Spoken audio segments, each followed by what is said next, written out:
দীর্ঘ ১৪ বছরের বন্ধুত্বের সম্পর্ক, এর মধ্যে বসেছিলেন বিয়ের পিঁড়িতে, কিন্তু সেই সম্পর্ক স্থায়ী হয়নি বেশি দিন। অবশেষে সেই ১৪ বছরের পুরনো বন্ধুর সঙ্গেই নতুন জীবনের সূচনা করলেন অভিনেত্রী মৌসুমী হামিদ।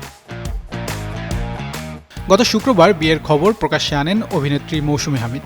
একই সঙ্গে মা হওয়ার খবরও জানান তিনি। তবে মৌসুমীর বিয়ে ও মা হওয়ার খবরে সবচেয়ে বেশি আলোচনায় এসেছে কেন তিনি কাছের বন্ধুকে বিয়ে করলেন সে বিষয়টি। জানা যায় মৌসুমীর স্বামীর নাম আব্দুল ওয়াদুদ, তাদের বন্ধুত্ব ১৪ বছরের। এ বিষয়ে প্রশ্ন করা হলে মৌসুমী হামিদ বলেন, আমার সবকিছুতেই ওয়াদুদ সবসময় পাশে থাকে। দুজনেই একটা সময় একা ছিলাম, দুজনেই সংসার করতে চেয়েছিলাম, কিন্তু ব্যাটে বলে মিল ছিল না। জীবনে তো এমনটা কখনো কখনো হয়, হয়তো সামনেই আপনজন থাকে কিন্তু নজরে পড়ে না। আমি চাইতাম সংসারী হতে, সেও এমনটাই চাইতো। নিজেদের মধ্যে আড্ডা কথাবার্তার মধ্য দিয়ে মনে হয়েছে আমরা কেন সেরা বন্ধু থেকে পার্টনার হতে পারি না। আমাদের নিজেদের প্রতি সেই সম্মানটা আছে, আমাদের স্বপ্নটাও এক, সে কারণেই বিয়ের সিদ্ধান্ত নেই এবং পরে বিয়ে করি।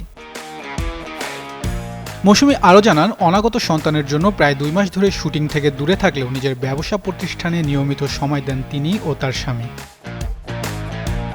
দীর্ঘ প্রায় ২ দশকের ক্যারিয়ার মৌসুমীর, তবে পথটা মসৃণ ছিল না। সেই কথা স্মরণ করে মৌসুমী হামিদ বলেন, ক্যারিয়ারে নানা রকম স্ট্রাগল আসে, আমি অনেক ঘাত প্রতিঘাত পেরিয়ে আজকের জায়গায় এসেছি।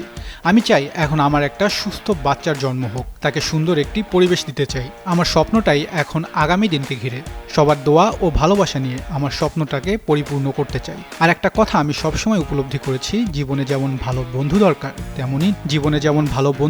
তেমনই জীবনে ভালো পার্টনার দরকার, যে সবসময় বন্ধুর মতো পাশে থাকে। তাহসিন বর্ণ, যুগান্তর নিউজ।